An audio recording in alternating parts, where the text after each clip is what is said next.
গলা যে শুকিয়ে কাঠ হয়ে যাচ্ছে, মনে হচ্ছে গলা চলে যাবে।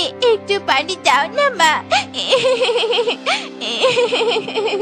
মা টুকি, বনে কোথাও যে এক ফোঁটা পানি নেই। এই গরমে বনের যে সবার একই অবস্থা রে মা, কষ্ট করে একটু সহ্য কর মা। মা, আমি যে আর পাচ্ছি না মা, মনে হচ্ছে এক্ষুনি দম বন্ধ হয়ে যাবে। সূর্যের প্রখর তাপে পাখি রাজ্যে ভীষণ গরম পড়ে আর চারদিকে পানি শূন্য হয়ে যায়। বনের ছোট পাখির ছানারা গরম আর পানির অভাবে অসুস্থ হয়ে পড়ে। ও মা, আমাকে একটু পানি এনে দাও না মা, আমার যে খুব কষ্ট হচ্ছে, আমি যে আর সহ্য করতে পারছি না মা। হায় সৃষ্টিকর্তা, এ কোন দুর্যোগ দিলে? ছানারা গরমে হাঁসফাঁস করছে, তাদের মুখে একটু ঠান্ডা পানিও যে তুলে দিতে পারছি না। কাঁদিস না মা, আমি গিয়ে দেখি কোথাও একটু পানি পাই কিনা। এরপর বিউটি বনে খুঁজতে থাকে আর একটি টিউবওয়েল দেখতে পায়। আরে ওই তো একটা টিউবওয়েল দেখতে পাচ্ছি। এই গরমে যে আমি আর উঠতে পারছি না, ডানাও যে অবশ হয়ে যাচ্ছে। এরপর বিউটি টিউবওয়েলের কাছে নামে আর টিউবওয়েল চাপতে থাকে, কিন্তু প্রচন্ড খরায় এক ফোঁটাও পানি পড়ে না আর বিউটি হতাশ হয়ে বাড়ি ফিরে আসে। হায় সৃষ্টিকর্তা, মেয়েটাকে যে কথা দিয়েছিলাম পানি নিয়ে ফিরবো, কিন্তু কোথাও যে এক ফোঁটা পানি পেলাম না। আমার নিজের শরীরও যে অসুস্থ হয়ে যাচ্ছে। এরপর বিউটি পায়রা বাড়ি ফিরতে থাকে আর মাঝপথে অসুস্থ হয়ে মাটিতে পড়ে যায় আর জ্ঞান হারিয়ে ফেলে। অন্যদিকে মা টুকি, তুই এখানেই থাক মা, আমি দেখি বনে কারুর ঘরে কোনো পানি পাই কিনা।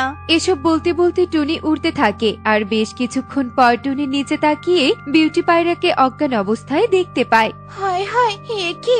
এই যে দেখছি বিউটি দিদি, বনে এসব কি শুরু হলো? এই রোদের প্রখর তাপ যে বড় পাখিরাও সহ্য করতে পারছে না। এরপর টুনি বিউটিকে নিয়ে বাড়িতে চলে আসে আর বিউটিকে রেখে কাকুলির বাড়িতে যায় একটু পানির সন্ধানে। কাকুলি দিদি, আমাকে একটু পানি দাও না। বিউটি দিদি যে অজ্ঞান হয়ে আছে আর আমার মেয়ে টুকি অসুস্থ হয়ে পড়েছে। কি বললি? পানি দেব? তাও আবার তোকে? তুই জানিস না পানির দাম এখন সোনার দাম হয়ে গেছে? বনিকে মরলো কে বাঁচলো তাতে আমার কিচ্ছু যায় আসে না। আমায় একদম বিরক্ত করবি না, যা বলছে এখান থেকে। কাকুলি টুনিকে ধাক্কা দিয়ে অপমান করে সেখান থেকে তাড়িয়ে দেয়। টুনি একটু পানির আশায় এ বন থেকে ও বন হন্যে হয়ে খুঁজতে থাকে, কিন্তু কোথাও একটু পানির সন্ধান পায় না। অন্যদিকে গাছের ছাল খেয়েও যে শান্তি পাচ্ছি না, একটু পানি কোথায় পাই? ওই তো মনে হচ্ছে ওখানে পানি আছে, যাই যাই। এরপর খরগোশ একটু পানির সন্ধানের লোভে সামনে এগোতে থাকে আর সামনে এগিয়ে দেখে কোথাও পানি নেই। প্রখর রোদ কালোর উপর পড়ে চকচক করছে। বোকা খরগোশ, ওটা মরিচিকা, দূর থেকে পানির মতো দেখতে হলেও পানি নয়। এই রে, নিজের চোখে যে আজকাল ধোকা দিচ্ছে। ওফ, শরীর যে জ্বলে যাচ্ছে। ও কালু ভাই, তোমাকে দেখে তো একদম ফুরফুরে লাগছে। তোমার ঘরে বুঝি পানি রয়েছে? আমাকে একটু পানি দাও না গো, এই গরমে খেয়ে প্রাণ বাঁচাই। তো শোন রে খরগোশ, আমি অত উদার নই বুঝলি। চাচা আপন জীবন বাঁচা, বউ যে পানি লুকিয়ে রেখেছে। কালু খরগোশের কথা উপহাসের সুরে উড়িয়ে দিয়ে সেখান থেকে চলে যায় আর এভাবেই কেটে যায় সেই দিনটি। কিন্তু মেঘরাজা যেন বনের উপর অনেক রেগেছেন, তাই কোনো বৃষ্টির নামগন্ধই নেই। পরের দিন না না, বনে সবার এত কষ্ট আর সহ্য হচ্ছে না। আমি অসুস্থ হয়ে যাওয়ার আগে এর একটা প্রতিকার খুঁজে পেতেই হবে, নয়তো সবাই একসাথে অসুস্থ হয়ে পড়লে বিপদ বাড়বে। আমি বরং তান্ত্রিক বাবার কাছে যাই। এরপর টুনি কাল বিলম্ব না করে তান্ত্রিক বাবার কাছে যেতে থাকে আর আড়াল থেকে এসব নজরদারি করতে থাকে কাকুলি। কি ব্যাপার, টুনি হঠাৎ বনের অন্য পাশে কেন যাচ্ছে? না না, এই টুনির ভাব তো আমার ভালো লাগছে না। দেখি তো ওই টুনি কোথায় যাচ্ছে। এরপর কাকুলি টুনির পেছন পেছন যেতে থাকে আর টুনি তান্ত্রিকের কাছে এসে থেমে যায়। তান্ত্রিক বাবা, আপনি আমাদের বাঁচান, আমরা যে অসহায় হয়ে পড়েছি। কি ব্যাপার, টুনি দেখি তান্ত্রিক প্যাঁচার কাছে এসেছে। শুনি তো এরা কি কথা বলছে। কি হয়েছে টুনি পাখি, তোকে খুব বিষণ্ণ আর ক্লান্ত লাগছে যে? বনে কোনো বিপদ হয়েছে নাকি? তান্ত্রিক বাবা, বনে গরমে যে সব পাখিরা অসুস্থ হয়ে যাচ্ছে, আর এই গরমে একটু পানি খেয়ে যে তৃষ্ণা মেটাবো, প্রখর খরার জন্য কোথাও পানিও নেই, তাই তো আপনার কাছে ছুটে এলাম। এর একটা সমাধান আমার কাছে আছে, কিন্তু সেই পথ যে খুব দুর্গম। তুই তো অনেক ক্লান্ত, কিভাবে পাড়ি দিবি সেই পথ? আপনি বলুন তান্ত্রিক বাবা, আমি বনের ভালোর জন্য সব করতে পারবো। শোন তাহলে, বনে ওই উত্তর দিকে এক বড় লাল পাহাড় রয়েছে। সেই লাল পাহাড়ের চূড়ায় আছে নীলপদ্ম। তুই যদি সেই নীলপদ্ম আনতে পারিস, তাহলেই বনে বৃষ্টি আসবে আর পাখিরা স্বস্তি পাবে। কি ওই পাহাড়ের চূড়ায় নীলপদ্ম?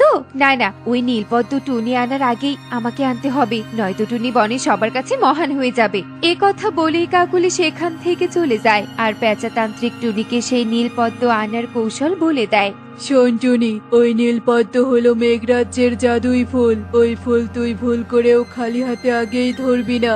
এই নে জাদুই লাঠি। এই লাঠি দিয়ে নীলপদ্ম স্পর্শ করলেই নীলপদ্ম তোর বশ হয়ে যাবে। আর সেই নীলপদ্ম এনে বনে রাখবি, তাহলে মেঘরাজা খুশি হয়ে বৃষ্টি দিবে।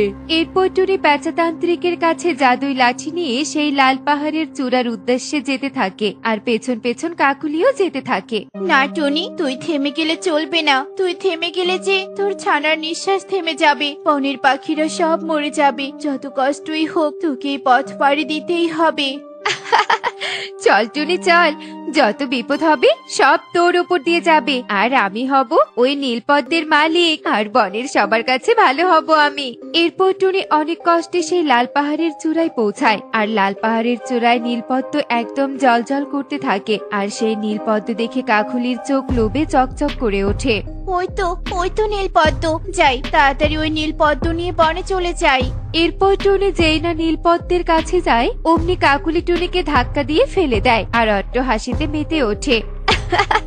তোকে অনেক ধন্যবাদ টুনি, আমাকে এই নীলপদ্মের সন্ধান দেওয়ার জন্য। তুই থাক এখানে এভাবে পড়ে, আমি নীলপদ্ম নিয়ে চলে যাচ্ছি। না কাকুলি দিদি, ওই নীলপদ্ম তুমি খালি হাতে স্পর্শ করো না। আমার কথা শোনো কাকুলি দিদি। কাকুলি টুনির কথায় কান্না দিয়ে সেই নীলপদ্ম স্পর্শ করে আর সাথে সাথে কাকুলি একটা মূর্তিতে পরিণত হয়ে যায়।